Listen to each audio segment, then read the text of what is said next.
buenas tardes, bienvenidos al canal de YouTube del Instituto Cervantes de Leeds in Manchester. Good afternoon and welcome to the YouTube channel of the Instituto Cervantes Leeds and Manchester. One more year, the Leeds Medieval International Congress takes place from Monday 5th July to Friday 9th July 2021, drawing medievalists from over 60 countries with more than 200 individual papers. This Congress is Europe's largest forum for sharing ideas in medieval studies.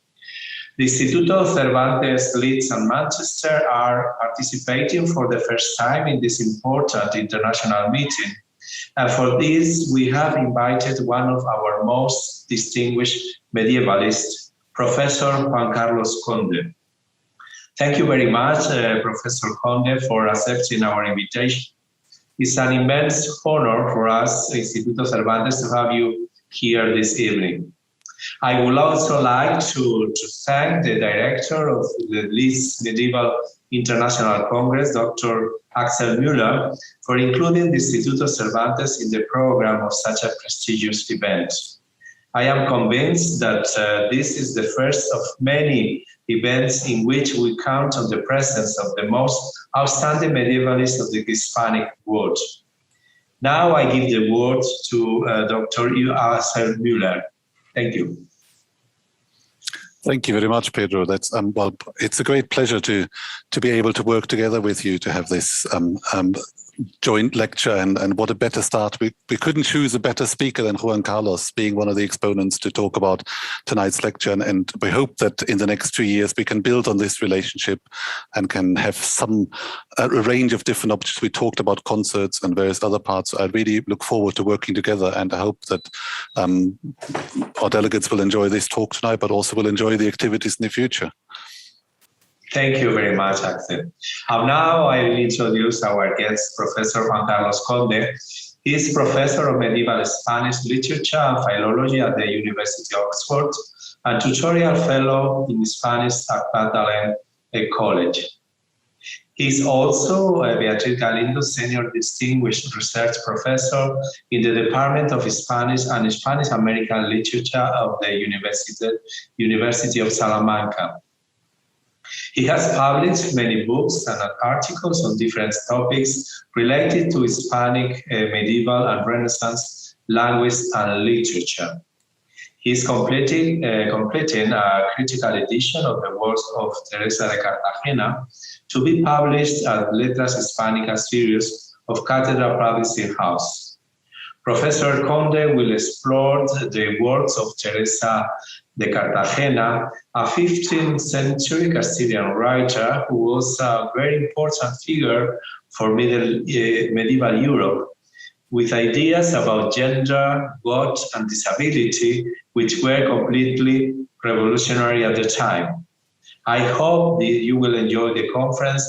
Without further ado, Professor Juan-Carlos Conde has the floor. Thank you very much. Muchas gracias. Thank you very much. Muchas gracias, Pedro. And thank you to the organizers of this international medieval conference, especially to its director, Professor Axel Müller. And also thank you to all those who are behind the screen, or at least I hope you are somewhere in the ether, as they used to say in the golden age. It is a great pleasure to be here for two reasons, and I am going to be very brief with these introductory remarks.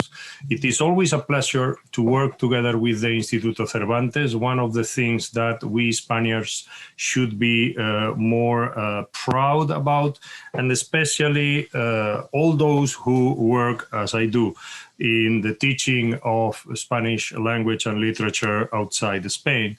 We are hugely grateful for the fine work that the Instituto Cervantes does. I am also very proud to be here because everybody knows how important it is for medieval studies worldwide, this Leeds International Medieval Congress. I have participated a number of times in the other big medieval conference, which is that of Kalamazoo, Michigan. And I never had the opportunity or the time to participate in this conference in Leeds. So I'm delighted that I am doing that now, although, of course, I don't have the pleasure of being there in Leeds with other colleagues and fellow medievalists. So thank you for this invitation. I am very happy to be here this evening. I'm going to start with a couple of warnings, well, or a couple of bits of information. The first one is that I am going to very soon disappear from the screen, and I am going to start sharing a PowerPoint presentation, which is probably the most unsophisticated PowerPoint presentation ever, because it is essentially the text of the many quotations from the works of Teresa de Cartagena that I am going to be making today. You will see that these quotations appear in your screens in English and in the original Spanish of Teresa de Cartagena. In the case of the English text, it comes from the wonderful translation produced many years ago by our dear fellow medievalist Dale Seidenspinner Núñez. I am going to read only the quotations in English, not in Spanish. In the case of the Spanish quotations that you will see in the screen, they come from my hopefully soon to be completed edition of the works of Teresa de Cartagena.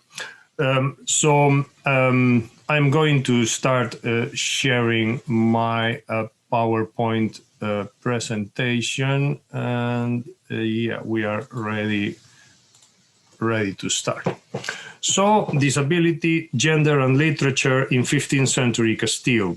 Teresa de Cartagena's intersectional self. As many of you surely know, intersectionality is a conceptual paradigm that has been developed and shaped across an ample array of fields and disciplines in the late 20th and early 21st centuries.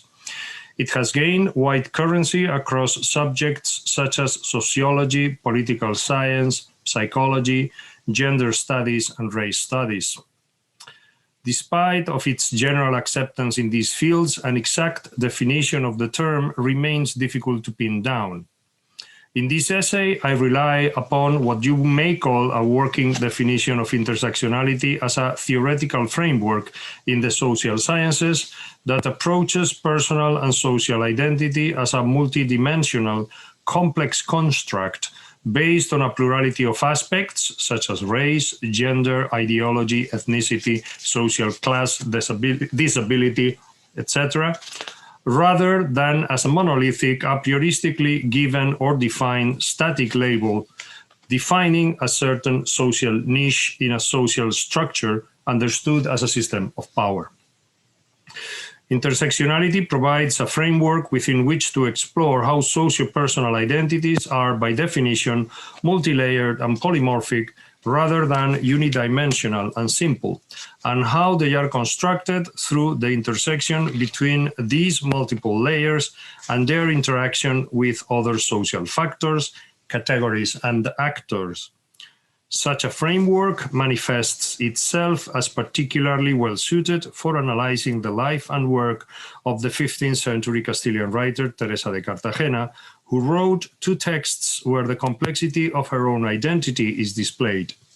She was, of course, a woman, she was a nun, she was disabled, deaf to be precise, she was a conversa, member of a powerful and influential family, and, of course, a woman of letters. Her personal identity was shaped by the intertwining of all these aspects.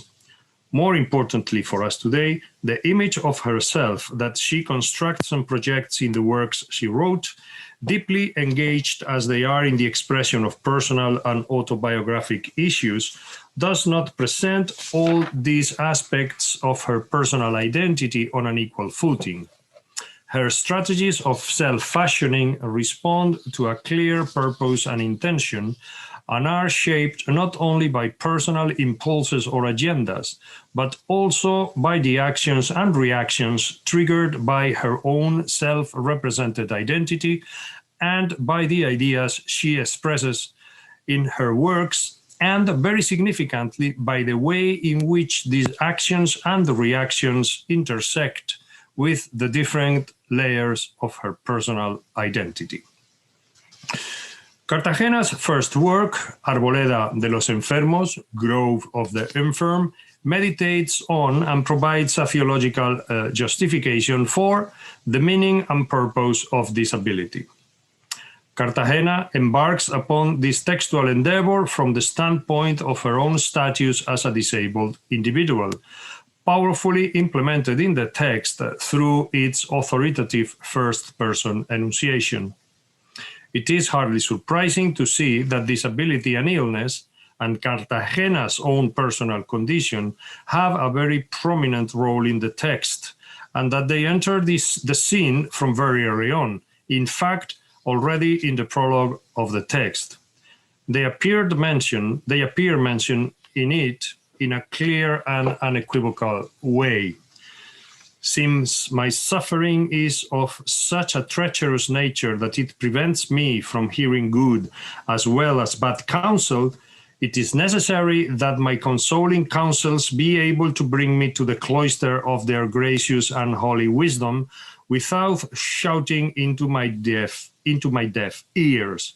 For this I must recur to my books, which have wondrous graftings from healthful groves. As said, this work is a meditation on disability and illness and a theological justification of its existence and purpose.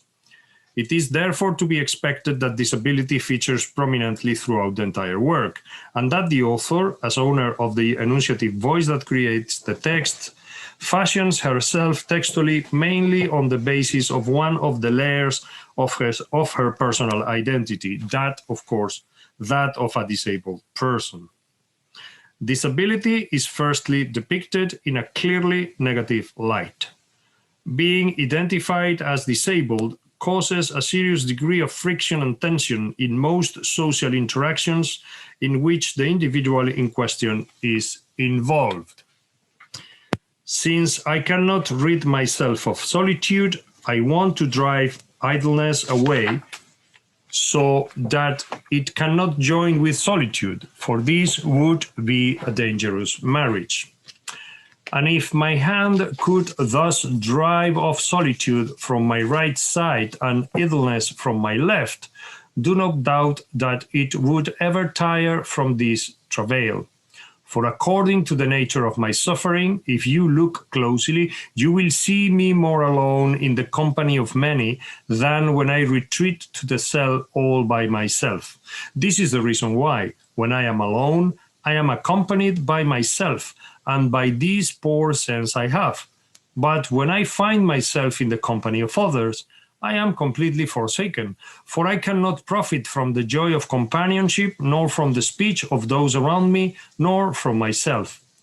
My sense escapes me, for it is too busy feeling the inordinate pain that I feel when my reason abandons me with the reasonable torment it endures. Two ideas emerge from this passage. First, the disabled subject will struggle to interact socially with non-disabled subjects. She is hindered not only physically, but also from a social point of view, since the illness precludes normal social interaction. The second idea hints at considerations of a moral nature. Disability causes loneliness by dint of social exclusion, and that loneliness can, in addition, bring with it ociosidad, an idleness which is potentially dangerous per se. In order to avoid it, the author makes a decision to write the work that we, the readers, have in our hands. The loop is easy to close. Disability causes loneliness. Loneliness can lead to idleness, and through writing, Teresa de Cartagena escapes the risks associated to idleness. Illness and disability indirectly become the forces that push Teresa de Cartagena to write and thereby become an author. Even if one does not accept the author's reasoning as presented in the text, it is clear that her deep wish to comprehend why God would punish any of his creatures with pain, discomfort, and the inability to engage normally in social interaction and human communication is at the root of the authorial impulse that results in the writing of Arboleda. Disability even encumbers basic fundamental forms of socialization, such as family life.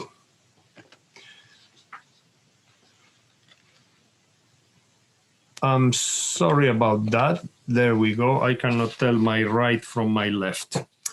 So I was saying that disability even encumbers basic fundamental forms of socialization, such as family life. And I don't know why we infirm should want anything from this world, for as much as we may wonder, we shall never find anything in it that loves us well. Worldly pleasures despise us, health forsakes us, friends forget us, relatives get angry, and even one's mother gets annoyed with her sickly daughter, and one's father despises the son who, with chronic afflictions, dwells in his home. This damaged intersection of disability and family life projects itself deep into the social structure and can even trump forms of social status based on familiar or genealogical structures upon which medieval society was heavily reliant, as we all know. Teresa herself notes this conflictive intersection.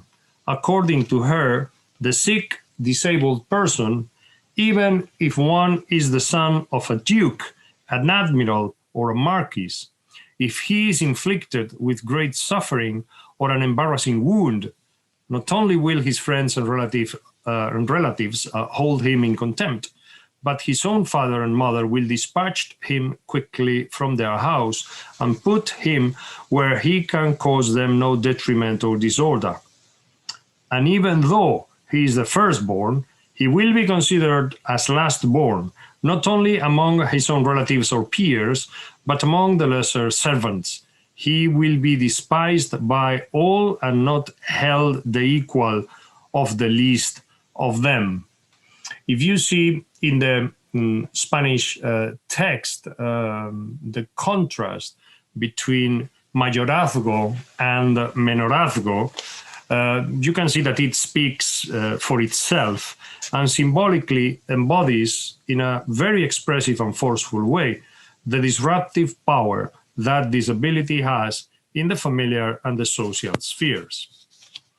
However, in seeing only the negative aspect of disability, one merely scratches the surface, since there is more to it than meets the eye, much more actually. After the end of the prologue that precedes Arboleda de los Enfermos, the very first lines of the body of the text read thus: "When I look at my suffering in temporal terms, it seems very painful and anguished. But when I turn my thought from these concerns, drawing it unto my breast, I see the solitude that my suffering imposes, separating me from worldly transactions.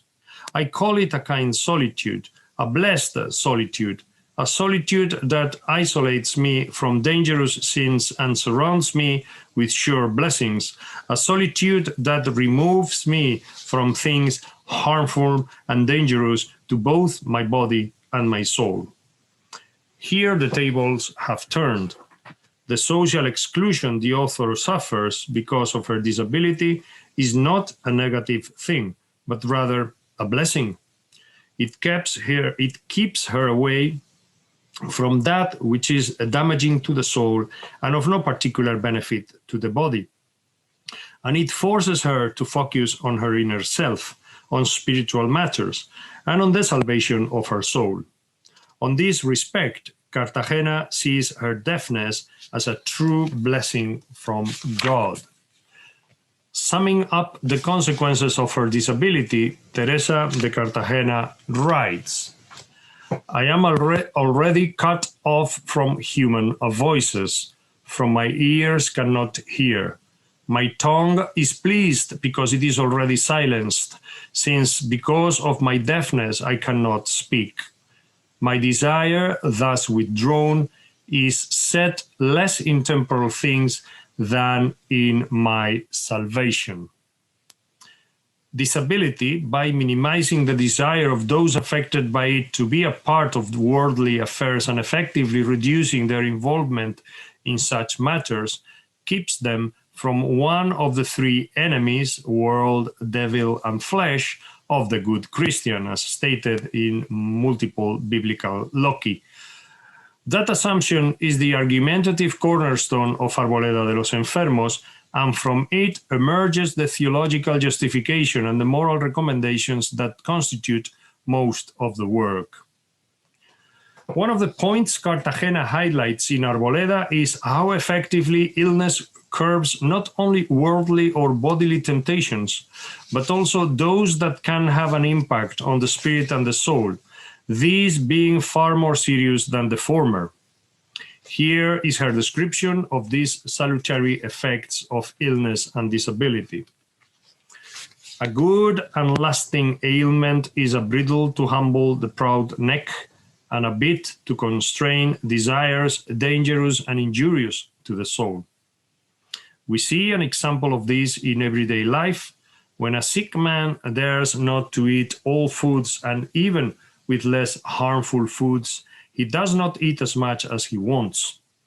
If an ailment thus resists and curbs physical acts, imagine how it affects spiritual acts.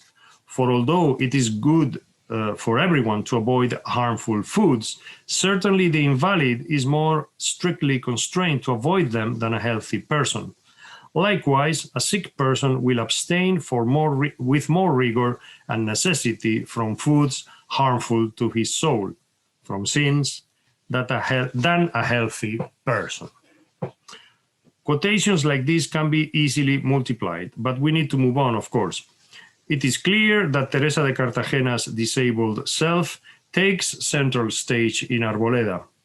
This is hardly surprising, because this is a work that has as its main topic the reasoning and justification of the purpose and meaning of illness from the personal testimonial perspective of a disabled person.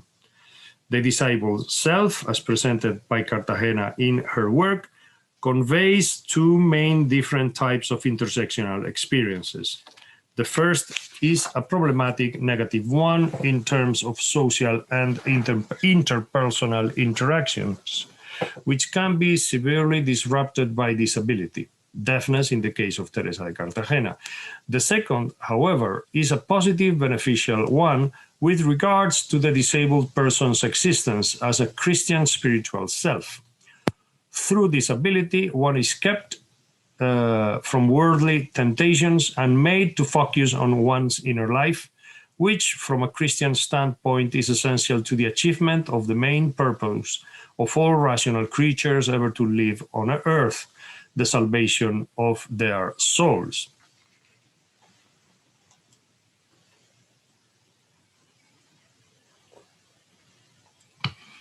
If we now focus on another aspect of the multi-layered self of Teresa de Cartagena, and a crucial one, her gender identity, her female condition, we can see that this is not manifested in a significant way in Arboleda de los Enfermos. While Cartagena's female self, of course, does appear in the text, it is not as the result of a powerful, sustained, and self-conscious process of self-fashioning comparable to the one that we have seen, in the case of her disabled self. Rather, in Arboleda de los Enfermos, the gendered self of the author appears in a rather nondescript, quasi-unintentional way, not as a result of a deliberate process of self-fashioning, but mostly in terms of the gender markers that appear in her writing due to grammatical rules and usage. Pronouns, adjectives, and other grammatical elements inevitably show the gender of the speaker-writer, as one would expect.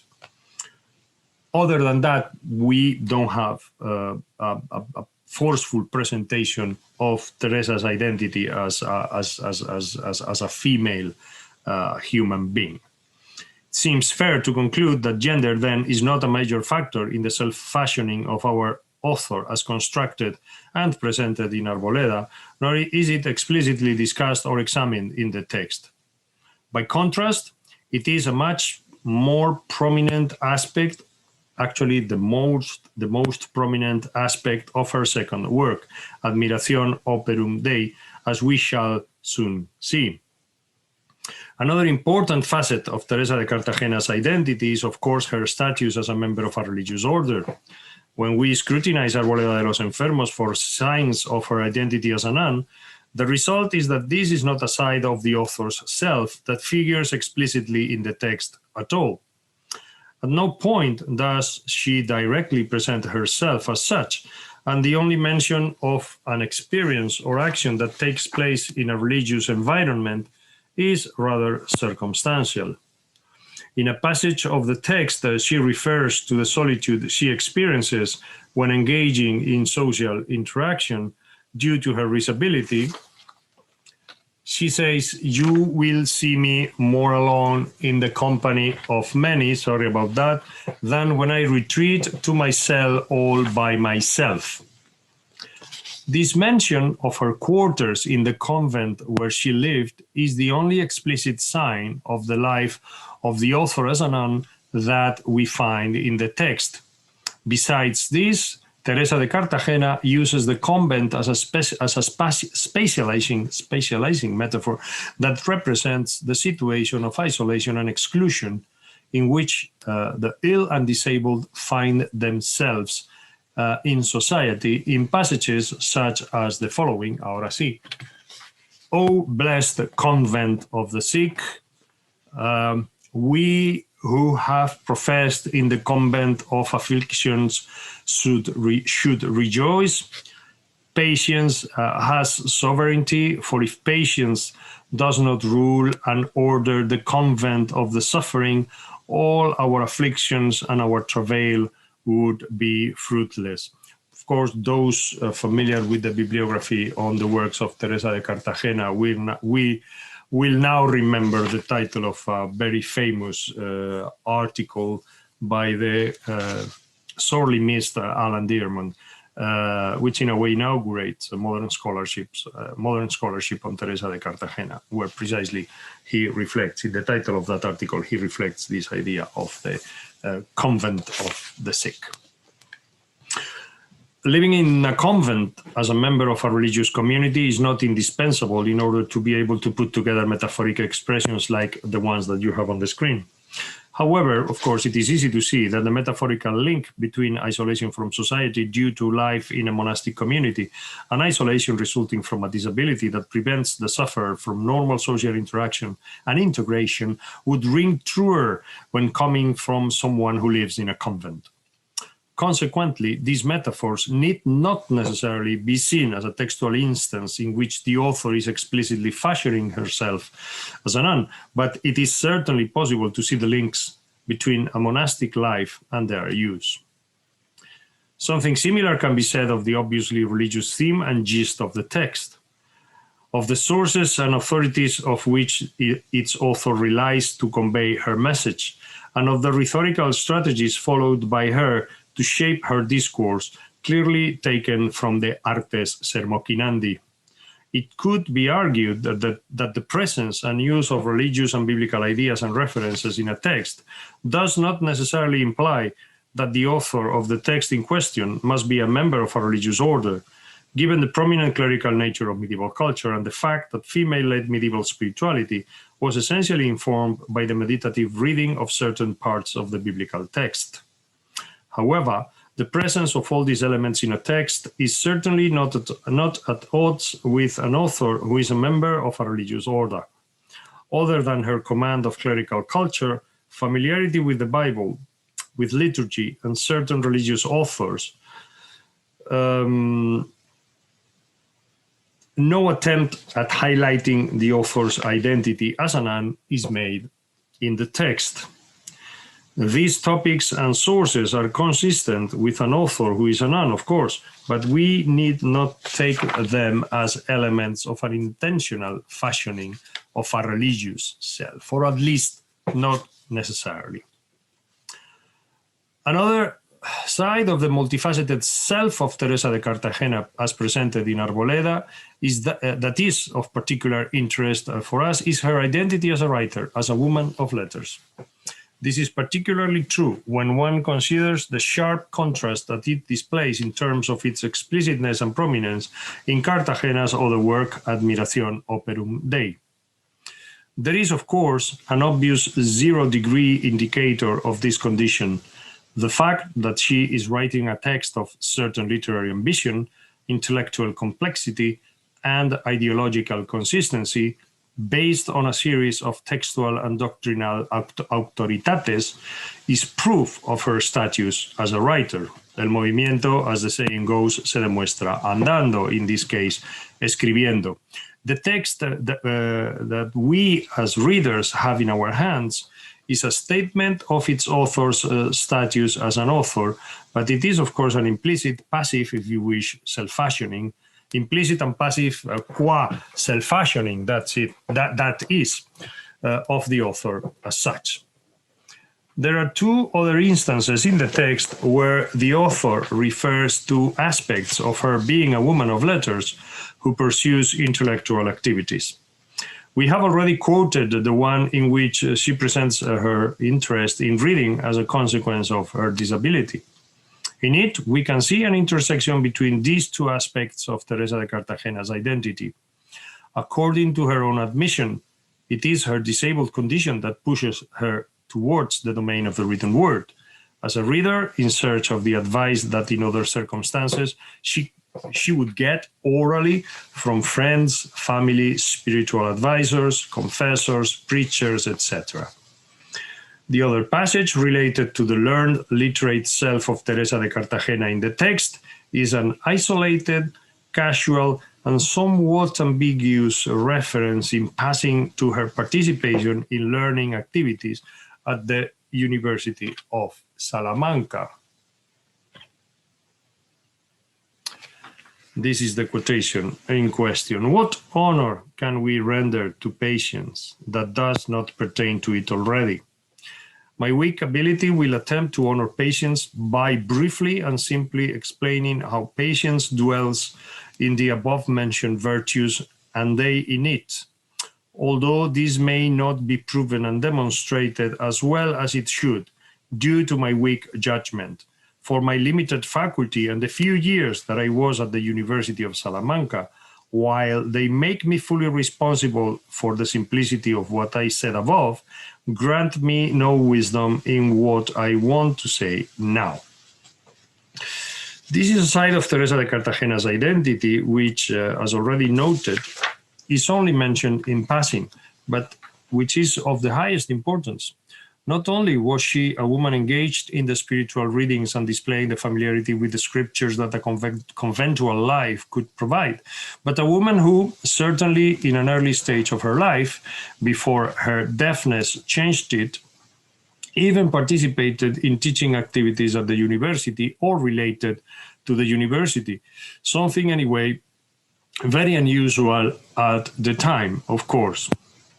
All this I must highlight because of what Admiración Operum Dei would present us with later on, without a hint of social trouble, without raised eyebrows or any negative reactions whatsoever at the sight of a woman writer who would attend university lessons. We can finish this survey of the multi-layered self of Teresa de Cartagena as fashioned in Arboleda de los Enfermos by approaching two of the elements that constituted her identity and that have no visibility in terms of explicit formulations or mentions in this work. Two elements that are inextricably related since both share the same genealogical matrix, her condition of conversa and her condition of member of the Santa Maria Cartagena family. Neither of these appears mentioned in the text at any point. Maybe for obvious reasons, one would think, associated to the troubled existence that Jews and conversos lived often in 15th century Castile, but maybe because our author did not consider that pertinent or relevant when she set pen to paper and composed Arboleda de los Enfermos.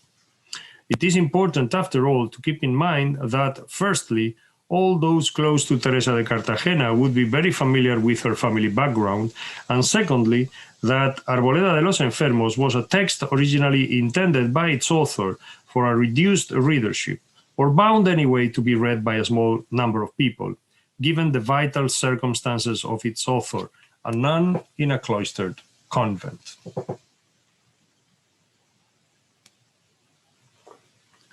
As we have seen, Arboleda de los Enfermos is eminently focused in one of the multiple layers that constitute the identity of Teresa de Cartagena, that of her as a disabled person. Her second work, Admiración Operum Dei, when approached as a textual projection of the multi-layered self of its author, presents a completely different situation. To understand the transactional dynamics between the two works of Teresa de Cartagena, it is essential to keep in mind that Admiración was written as a response to the reactions triggered by the dissemination of Arboleda among its reading public, and that the said reaction was not shaped by the subject of the latter, but rather by the gender of its author. Because of this, different aspects of the author's self are mobilized in the textual space, and a very different image of her identity is constructed in the text. Admiración is a vindication of female literary authorship, so it is not surprising that Cartagena's female self comes overwhelmingly to the fore. The disabled self of Teresa de Cartagena is therefore pushed out of the spotlight it enjoyed in Arboleda and moves into the shadows in Admiración. It does not disappear entirely from the text, but certainly takes a couple of steps back. In addition to this, in Admiración, as was the case in Arboleda, other facets of Cartagena's personal identity remain conspicuously absent from her textual self-fashioning, namely her status as a nun, her Judeo-converso self, and her family origins. While the disabled self of Teresa de Cartagena is visible in the text of Admiración Operum Dei, it is in a much less prominent way than it does feature in Arboleda de los Enfermos, as I said. Cartagena presents herself as a disabled person from the very beginning of the text of Admiración. The opening lines of the dedication of the work to Juana de Mendoza, wife of Gómez Manrique, are as follows. I remember, virtuous lady, that I offered to write at your discretion. If I have delayed so long in committing this to paper, you should not marvel, for one's will is very inhibited when one's physical disposition not only does not cooperate, but even impedes and contradicts it. If you consider, virtuous lady, the illnesses and physical sufferings that I have continually for companions, you will readily acknowledge that they are real obstacles to the intentions of my will and my understanding. And my understanding so detains and delays my will in the execution of the work when it sees that its own intellectual efforts are weakened by my physical hardships. In this opening paragraph, Teresa de Cartagena fashions herself as a woman of letters and combines this aspect of her identity with her condition as a disabled person. Illness and disability clash with her activities as a writer. Illness affects her voluntad, her entendimiento, her fuerzas intelectuales. Regardless of this, she fulfills her promise and writes. This activity will be cause for amazement among readers of her work, as she explicitly says in the introduction to Admiración. And it seems that I missed that quotation. And in the same way, I certainly believe prudent men have marveled at the treatise I wrote, not because there was anything very good or worthy of wonder in it, but because of me and my justly deserved adversities and increased suffering. They cry out against me and call upon everyone to marvel, saying, how can there be any good in a person afflicted with so many misfortunes? When examining the self-fashioning of Teresa de Cartagena as a disabled person in Admiración, it is important to consider that while the problematic intersection of disability with common, normal social interactions appear prominently in different passages of Arboleda, this aspect is conspicuously absent from Admiración. In the latter text, disability is treated in a rather matter-of-fact way, or at most as something that causes discomfort or internal turmoil in the disabled person. It is clear that the textual relevance and meaning that the representation of disability and of the disabled self do have in each text respond to two clearly different textual strategies and purposes. The same thing happens with other aspects of the intersectional self-representation of Teresa de Cartagena, her female self and her identity as a woman of letters. As we have already seen, Teresa de Cartagena presents herself at the start of Admiración as a writer. Also, since the beginning of the text, there arises the issue of the conflicted coexistence between this identity as a writer and her female gender. At the start of this text, we read, and this is the quotation that you have on the screen. Many times, virtuous lady, I have been informed that some prudent man and also discreet women have marveled at a treatise that with divine grace directing my weak womanly understanding was written by my hand. And since it is a brief work of little substance, I am amazed, for it is hard to believe that prudent men would marvel so at such an insignificant thing. Simply put, Teresa de Cartagena, a woman characterized by her flaco mujeril entendimiento, has written a tratado, that is, a text with a considerable degree of intellectual and conceptual ambition and complexity. And this very fact has amazed and shocked those who read it or knew of its existence, men, surely, but also hembras discretas, as explicitly declared. Therefore, it is clear that the writing of Admiración springs from this problematic intersection of gender, literary authorship, and social ideas, and that the aim of the work is to justify how and why female literary authorship should not be cause for surprise, shock, or, as it has been the case with Teresa de Cartagena, even defamation. The text continues thus. But if their wonder is certain, my offense is clear, since apparently their awe does not result from the merits of my text, but from the defects of its author. As we see from experience, when someone of simple and crude understanding says something meaningful, we marvel not because the saying itself is worthy of awe, but because the person is so reprobate and held in such low esteem that we do not expect anything good from them. This defamation, this denuesto, is heightened by an additional consideration: the fact that a woman is the author of a tratado is so unusual that it may lead to think that said treatise was not in fact written by the person who claims to have been its author, but rather by someone else. The implication being a male author, of course. However, there is something else I must not permit, for truth does not allow it. Apparently, not only do prudent men marvel at my treatise, but some cannot believe that indeed I could do any good at all. And while my worthiness is even less than they presume, greater blessings are found in God's mercy.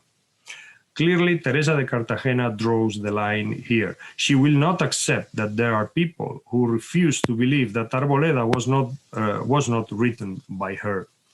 Consequently, the body of Admiración focuses precisely on the justification of female literary authorship, or the acceptability, if you wish, of female literary authorship from a theological standpoint, and develops that and develops that in detail. The basic idea of the text is this: all things that exist in the world come into being because that is God's will. This axiom, applied to literary authorship and to the gender of literary authors, opens the door to the deconstruction of the wonder caused by the intersection of a female identity and literary authorship. To wonder at that would be a mistake, since a book written by a woman is like any other thing which is the result of God's will, including a male-authored book. The wonderment should therefore be directed towards all things created by God equally, since all are the result of God's will and God's power. It is true, most discreet and beloved lady, that all things that God's omnipotence has made in the world are of great wonder to our human mind, so that the least thing that this sovereign and most powerful Creator has made is no less wonderful than the greatest. This is because the smallest thing in the world, like the greatest, could not be found unless God's omnipotence created it.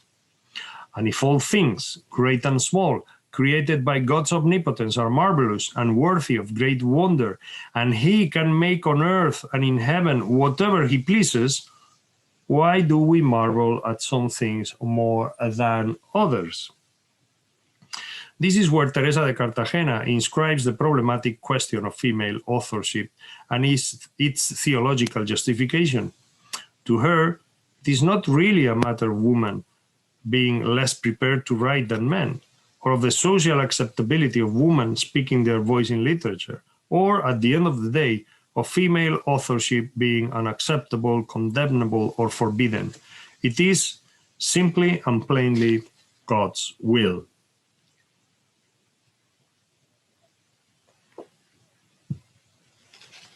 This, of course, does not open admiration to an explicit feminist vindication or a proclamation of the equality between sexes, which would have been quite outlandish in 15th century Western Europe, as the following passage points out. Thus, returning to my purpose, I think, most virtuous lady, that the reason that men marvel that a woman has written a treatise is because this is not customary in the female condition, but only in the male.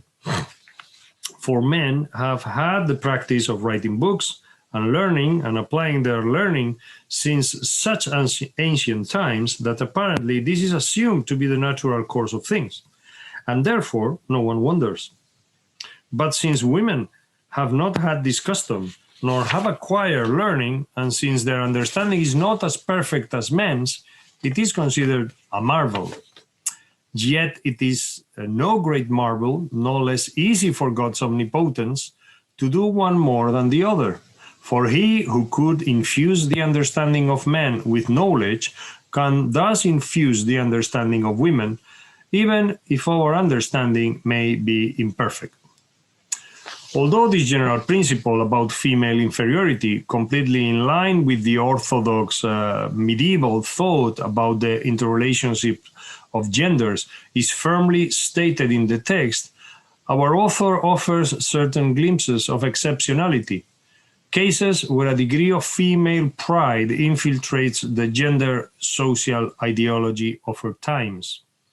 She explains, with the help of biblical and patristic authorities, how God created men as superior to women, and that this is so for a reason, or this was so for a reason.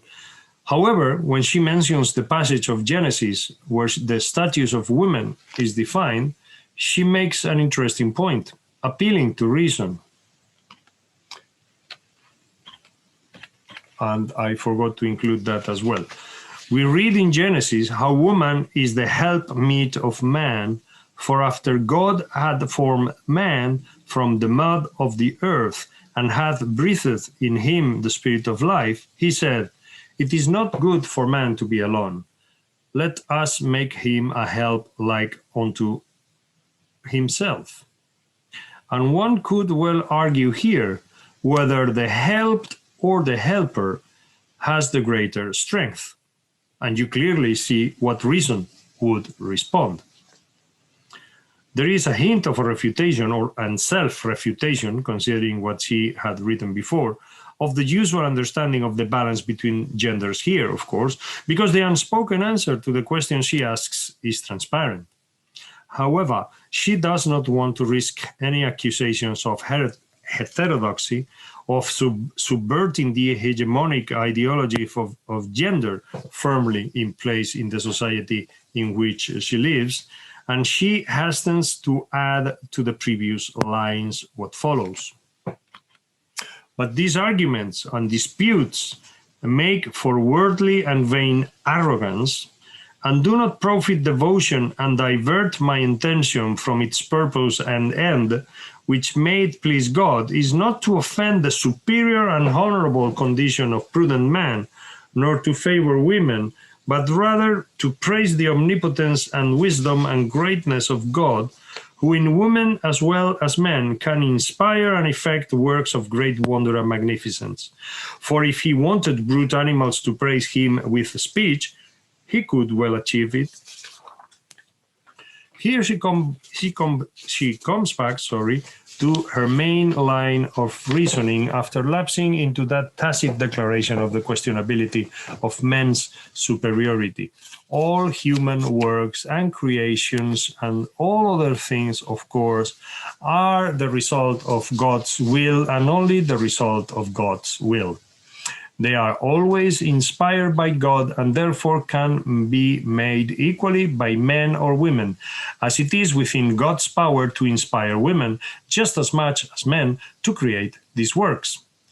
Female authorship is surprising only statistically, since there are fewer women authors than men authors, and not by its own intrinsic nature. In other words, she comes back to a line of thought that dogmatically homologates her female authorship in a social context ideologically shaped by Christian orthodoxy. To make her point about the capacity God has to enable women to perform the same feats as men, and even to outdo them, Cartagena chooses to use in Admiración the biblical history of Judith and Holofernes as told in the biblical book of Judith. The story of a Hebrew woman able to kill and behead the powerful Babylonian general threatening her people is used to show that there are no limits to what women can achieve through God. I cannot examine it now, but it certainly emphasizes the idea that God can make women do what men can do, and even physically making Judith able to kill a warrior such as Holofernes. If this was so, says Teresa de Cartagena, prudent men should note that he who gave the skill and grace to Judith to accomplish such a marvelous and famous act can well give ingenuity or understanding and grace to any woman to do what other women, and perchance some of the male condition, might not know how to. It is God's will that causes a man or a woman to write a book, not innate superiority. It is, she repeats constantly in Admiración, less usual for women to do so, hence the wonderment that soon displayed when discovering a woman had written Arboleda. But the foundation for this wonderment is merely statistical, as we said. It is quantitative, not qualitative. With this perspective, the implication of what Teresa de Cartagena writes is very clear. The intersection of female gender and literary authorship should not raise any eyebrows, or at least not for the reasons they seem to be raised by those who read or knew of the existence of Arboleda, de los Enfermos. We can see that the problematic intersection of the female and the authorial selves of Teresa de Cartagena with the conventions of the society of her time is negotiated, sorted and dismantled by appealing to the only authority that could have a higher power than social norms and conventions, theological principles and truths. Acknowledging this, and at the same time confirming it, Teresa de Cartagena declares the true origin and nature of her own status as a literary author in a passage that is perhaps Admiración's most often quoted.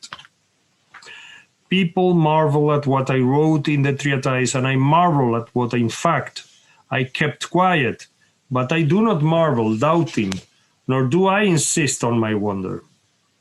For my experience makes me sure, and God of truth knows that I had no other master, nor consulted with any other learned authority, nor translated from other books, as some people with malicious wonder are wont to say. Rather, this alone is the truth, that God of all knowledge, Lord of all virtues, Father of mercy, God of every consolation, He who consoles us in all our tribulation, He alone consoled me, He alone taught me, He alone lectured to me. The aim of her argument is clear.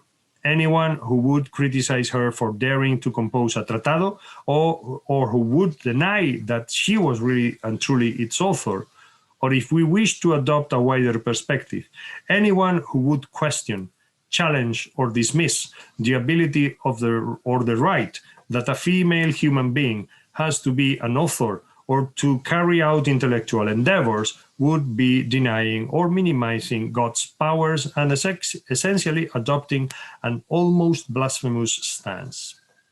That is the spectacular gambit made by Teresa de Cartagena in Admiración Operum Dei, to make the intersection of her female self with her authorial self socially acceptable in the name of God. The fact that she had to write this work to make her point is solid proof of how problematic, if at all acceptable, was that intersection in late 15th century Castile. It is time to finish. I hope to have shown the usefulness that intersectionality as an analytical methodology can have for literary sociology in particular, and for a more nuanced scrutiny of certain aspects of literary analysis in general. Intersectionality allows for a complex, multidimensional analysis of the different layers and aspects of an author or a character as represented in a literary text, and for a more comprehensive, more sophisticated examination of these aspects of the author's personality in their complex, often conflictive interaction with different social actors, ideological entities, schemes of authority, or hegemonic social constructions. The case of the author approached in this study, Teresa de Cartagena, shows how well suited the intersectional approach is for the exploration and scrutiny of how an author with a complex, multi-layered personal identity, a woman, a disabled person, a nun, an author, a woman of letters, a conversa, a member of a well-known and powerful family, fashions herself in the text she wrote, and how and in which ways this self-fashioning is mainly defined and configured by the intersection of these different layers of her personal identity with the social reality and the hegemonic ideology of the society in which she lived and wrote, in a process that decisively shaped her literary voice and her literary production. Intersectionality is not, of course, the only way to cogently analyze these social and personal features, these processes of self-fashioning and their mutual problematic intersections, but it certainly provides a conceptual framework in which such analysis can be done with a satisfactory degree of conceptual articulation and of methodological self-consciousness. Thank you very much. Thank you very much, Professor. For the questions, we have one question from Inon Dubon. It says that, did Teresa de Cartagena mention to have used a sign language in any way with her family? No. No, there is no mention. There is no mention of that. Another question just came for Nicole Ribe.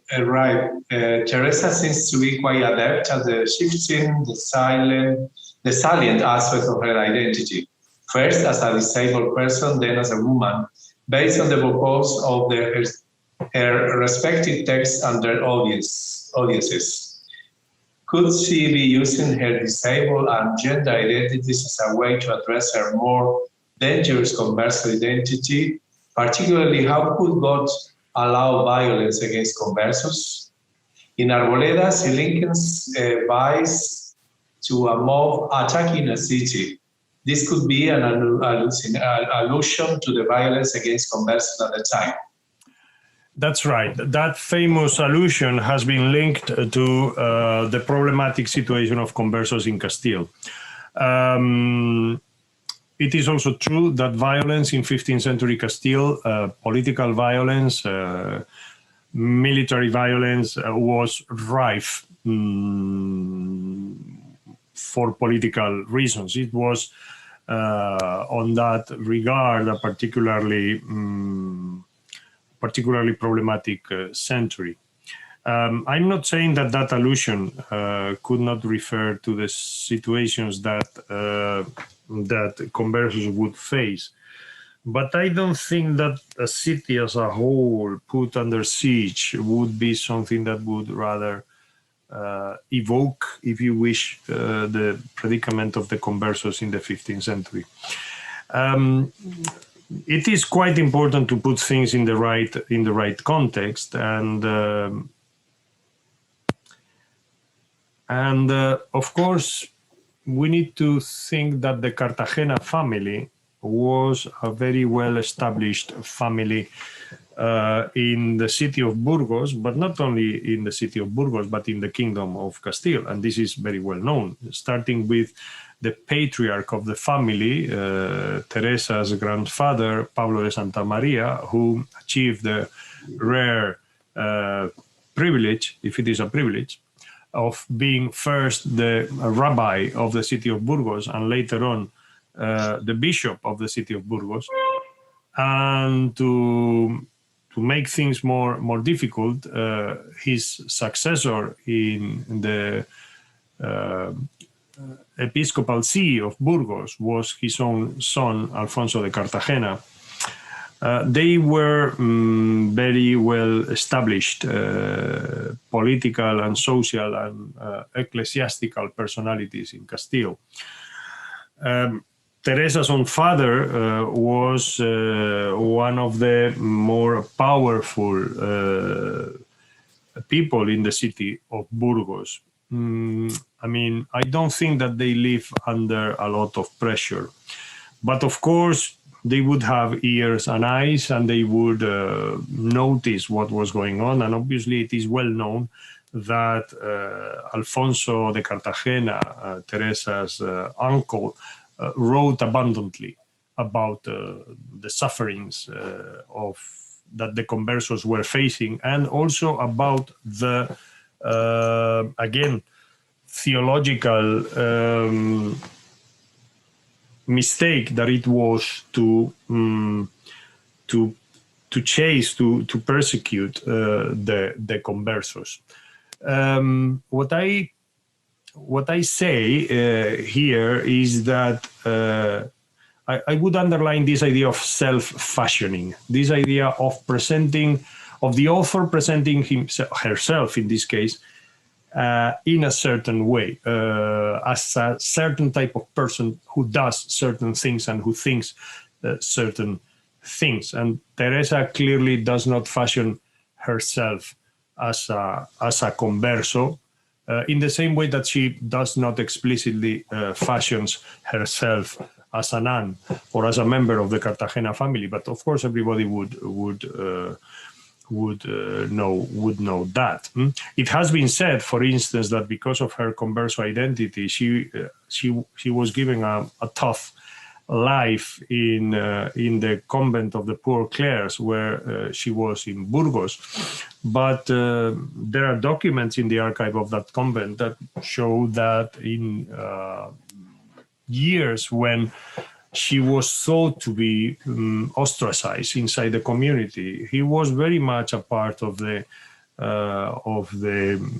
group of more senior, if you wish, nuns who were really running the convent. So it's a mixed bag, as it is normally the case with all these things. But I think that I have spoken too much about this already, and there are other questions, of course. Yes, there is another question from Yona McCleary. Thank you for this paper. Lots of questions. Would you be able to say something more about the audience for this text and how it disseminated, please? Also, to what extent, as a Cistercian nun, moved to silence, was Teresa disabled according to the social and cultural models of disability? To finalize, I would be interested to know your views on this. Okay, so the first question, was about... Yes, would you be able to say something more about the audience for this text? Yes, yeah, and how it disseminated, please? I wish I could. What we know is that she was a nun in a convent. We know that she was a member of this well-known family. We don't know who is the addressee of Arboleda de los Enfermos. We know that the addressee of Admiración is Juana de Mendoza, who was married to Gómez Manrique, therefore son of Rodrigo Manrique, brother of Rodrigo Manrique, uncle of Jorge Manrique. Pedro Cátedra, in a wonderful work, in a wonderful book published in 2005, showed how Gómez Manrique and Juana de Mendoza would be very much promoting different cultural, feels a bit anachronistic, the use of cultural. Well, we could say devotional and artistic activities in some convents in the lands that they would live in and control. So essentially, the provinces nowadays, the provinces of Burgos and Palencia. Makes sense to think that two obvious bodies of readers come to mind. The first one would be other nuns in the convent, probably already in the convent of Santa María la Real de las Huelgas, which, as we all know, it was a VIP convent where members of the royal families, female members of the royal families, not involved in matrimonial strategies, would end up professing. And these circles, these devotional circles, these groups of people wishing to experience a new spirituality would be, in principle, the intended, if we can say that, readers of at least of Arboleda. Clearly that went offhand, because it makes sense to think that probably those constituencies, those reading constituencies that I have just mentioned, would not react in an adverse way to the dissemination of the work, but it probably was read by other people who were not that keen on sharing this spirituality, these new forms of spiritual life, or this this prominence that female spirituality had towards the end of the 15th century. What was the second part of the question, Pedro, please? Yes, then the second part is also, to what extent as Cistercian nun, both to silent, was Teresa disabled according to social and cultural models of disability? Oh, well, that's a good question.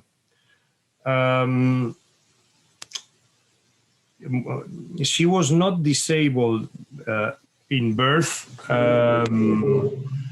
so her deafness was something that afflicted her when she was a grown-up.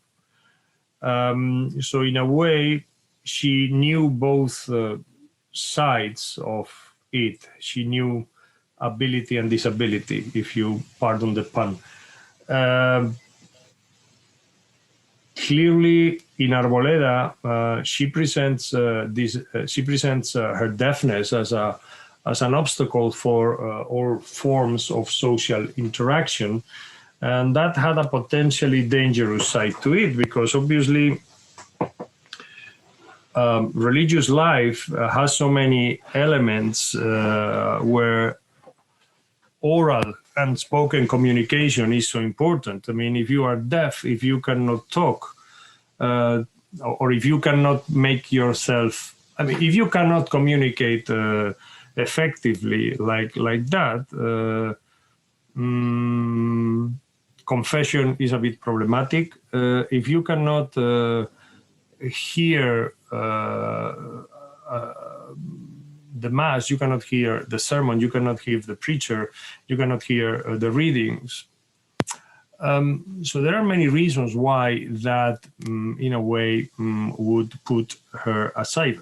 And on the other hand, conventual life would be organized around certain activities in common about, and the ruling of the community would be based on gatherings of the most important members of the community who would make the decisions for the community as a whole. And it is important to remember that the convent of Las Huelgas Reales was not only a very distinguished community because of the social status of its members, but it was also a very powerful political actor in Castile. It was a ridiculously rich convent, and they owned lots of lands, and so not being able to participate fully in these activities surely was limiting to her. Yes, we have a question from Anthony Weber. My understanding of canon law is in this period is that physical handicaps were a blockage to profession in close order. Did Teresa need some kind of dispensation for profession in the light of her disability?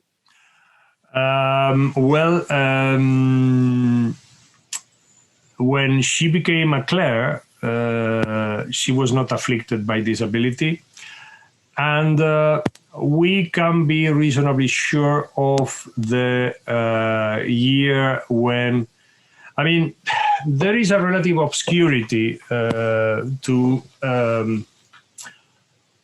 related to her transfer, if you wish, to the Cistercian convent of Las Huelgas Reales. We do know that she was a poor clerk.